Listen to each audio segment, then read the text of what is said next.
everyone. In this video, you will hear from Sammy, Jasmine, and Nathan regarding their experience with our journey with Samara. What were your thoughts and feelings when you found out about the pregnancy? When I found out about the pregnancy, I was elated. Thinking about all of the events that led up to that moment, it was like a prayer come through.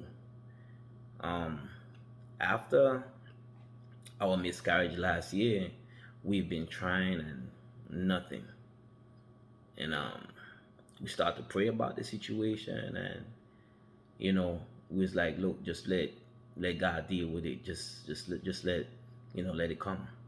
And I remember one time, a thought came to me, while I was praying, and God was like, if you make a decision to take care of your health, take care of your body, you know, it will happen. So I told Elise, I said, look, I have a strong feeling that we need to just, start exercising and, taking care of our body, taking care of our health, and the baby will come.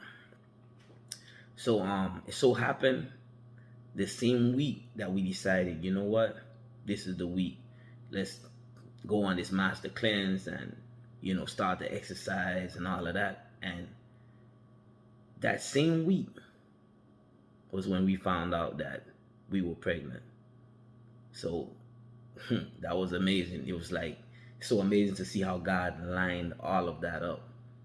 So yeah, I wasn't that surprised, but it was just I was just in awe. Like, yo, God is good.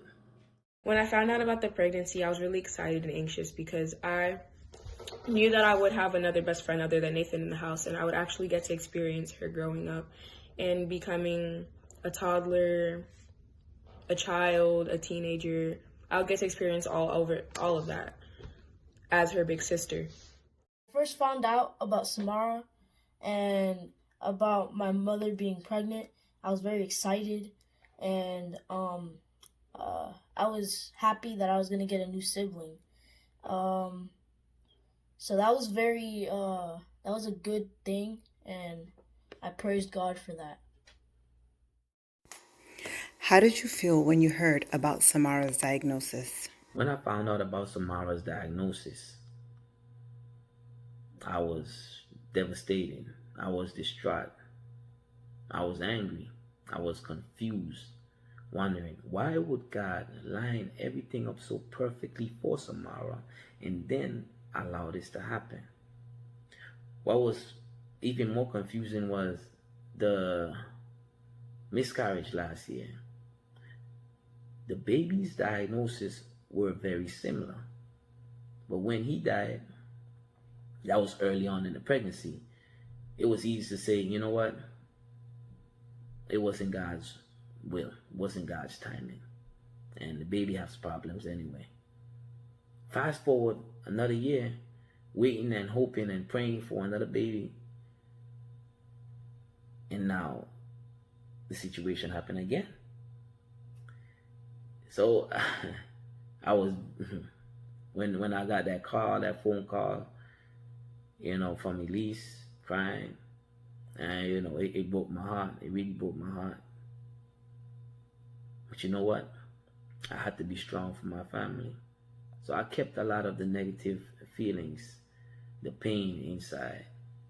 And that redirected me to take it to God. So that opened the flow of communication again.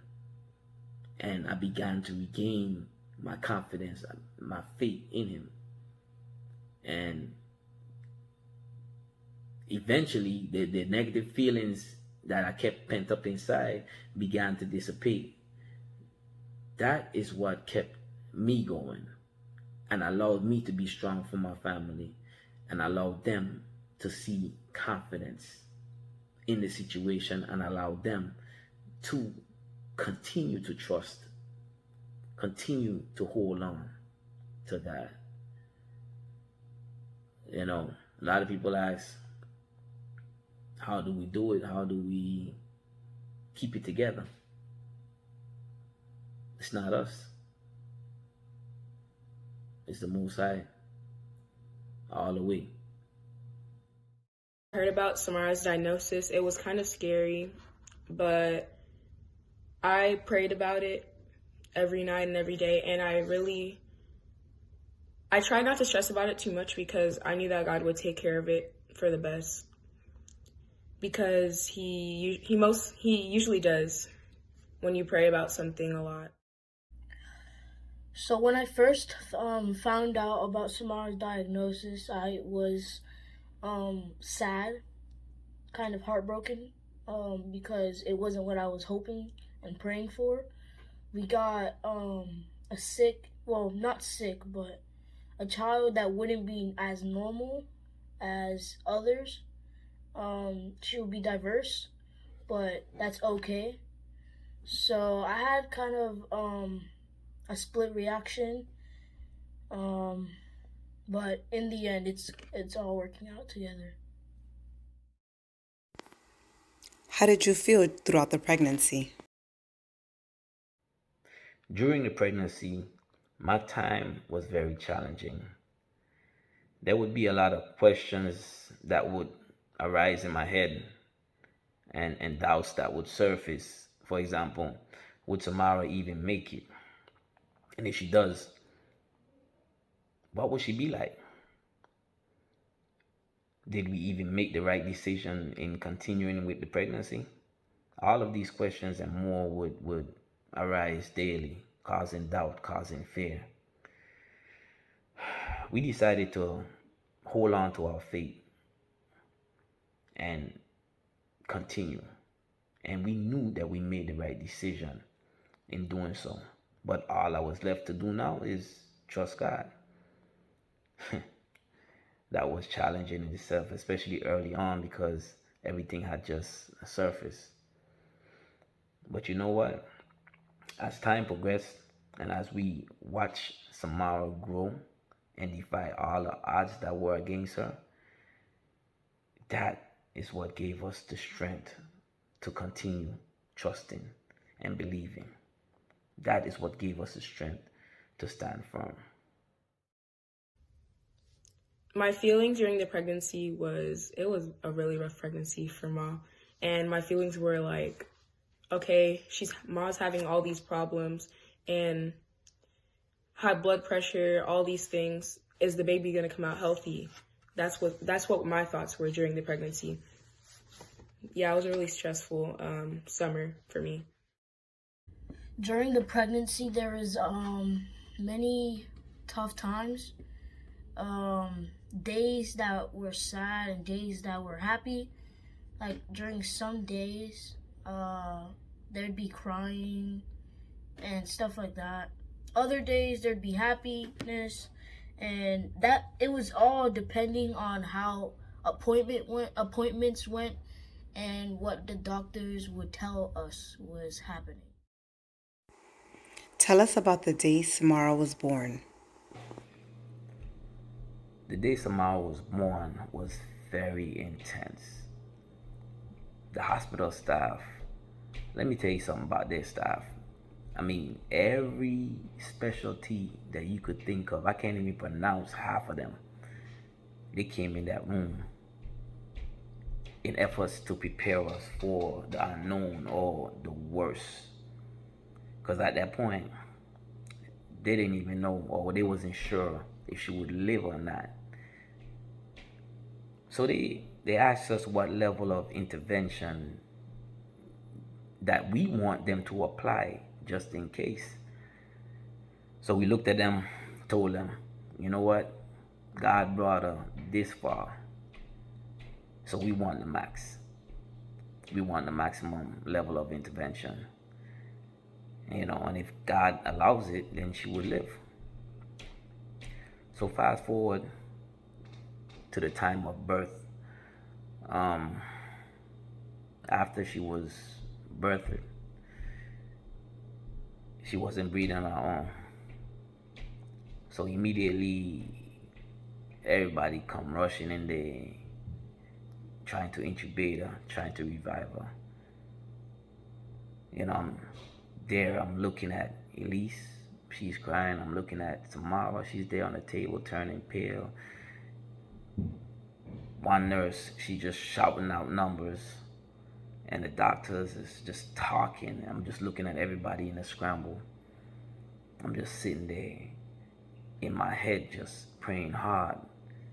You know, God, let her live. Let her live. Well, that process in itself, it seemed like eternity. But they were finally able to get her stabilized and intubated, and at that point they allowed me to stand up and take some pictures. Because when I tried to stand up before, man, they yelled at me, was like, yo, sit down. I thought that was kind of intimidating, but you know, I was composed. So after that was done, they took her to a room just to do some final testing and to make sure that she was stable. And they took us back to another room, to the original room that we was in, the waiting room. And we just sat there and spoke amongst ourselves, like, praising God at the same time, questioning, like, did we make the right move by allowing them to do the maximum,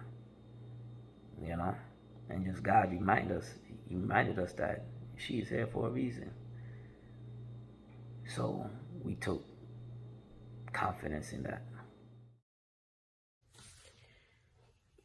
My thoughts when Samara was born was, the day Samara was born, my thoughts were, I was really excited and happy that she actually made it and everything. I was really happy that I get to have another best friend. But I was actually scared a little bit because I wasn't with her. Usually before COVID, I would be able to go to the hospital as well, but me and Nathan weren't able to go. It was just mom and dad. And I was a little nervous, even though I'm not the one giving birth. I was still nervous and scared because I didn't know what was going to happen and what the outcome. So the day that Samara was born, it was a very exciting day. Well, at least for me, until I heard the bad news that she had been born, but there was problems with breathing. So it was still a happy day, but there's some complications, and that's what made it kind of a shaky day. But we know that she made it out alive and that she was breathing and she was well. How was meeting Samara for the first time? Meeting Samara was a joyful experience. After her complicated birth and stabilization, they allowed me to go back in the room so I could meet her officially. And all I could feel was joy. Regardless of her deformities, all I could feel was joy. I was thanking God for what He had done for bringing her and allowing her to be stable. Even though I knew there would be a long road ahead, but I had the confidence that I needed. When I met Samara, my thoughts and feelings were, does she look like me? Or does she have any facial features that look like me? That's all I thought about at the moment. I really wanted to know if she looked a lot like me. I was hoping she looked like Dad a lot. So we actually met Samara about 2 weeks after she was born or so. And when we met her, she was very nice and she was cute. And we actually got to touch her. It was a very good day. And I'm glad that we had the experience to do that because some people can't and don't do that. So I was very thankful for that. How do you feel about Samara coming home? In spite of her limited awareness, as far as we know, she definitely knows her parents. She knows our voice. She knows our touch. It's a joy to see when we walk in a room, we step in a room and we say something, we see her reaction. So that's an indication in itself that she know who we are, and thank God that she does. It's a lot of adjustment have to be made, but we welcome all those challenges because this is what we need. This is what she needs. So definitely challenges are all welcome. Um, Having her come home would mean that our bundle of joy would finally be in our midst, and we can begin to adjust to have somewhat of a normal life with Nathan and Jasmine, because not only we felt it, but they felt it too. You know, it's a lot. It's a lot. And finally, Samara would not be lonely anymore. We get to see her every day, 24/7, and be there for her. My thoughts on Samara coming home are I finally get to have her in the house with me. And she's actually going to get to be with me and everything. Like, I'm going to be with her all the time. Like, I only met her once so far because we're not allowed in the hospital. Me and Nathan are not really allowed in the hospital, the NICU, because of the situation and COVID and everything. But now that she's going to be in the house with us, then I get to be. So Samara has actually not come home, as you guys may know, but we're waiting and praying for that day to come soon. And once that day does come, we will be very happy, and it's gonna be a happy day. So we're hoping that that day comes by fast and is soon. Because he lives,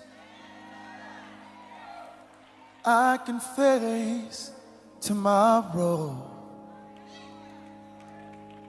Because he lives, all fear is gone. And yes, I know, he holds my future. And life is worth the living just because he lives.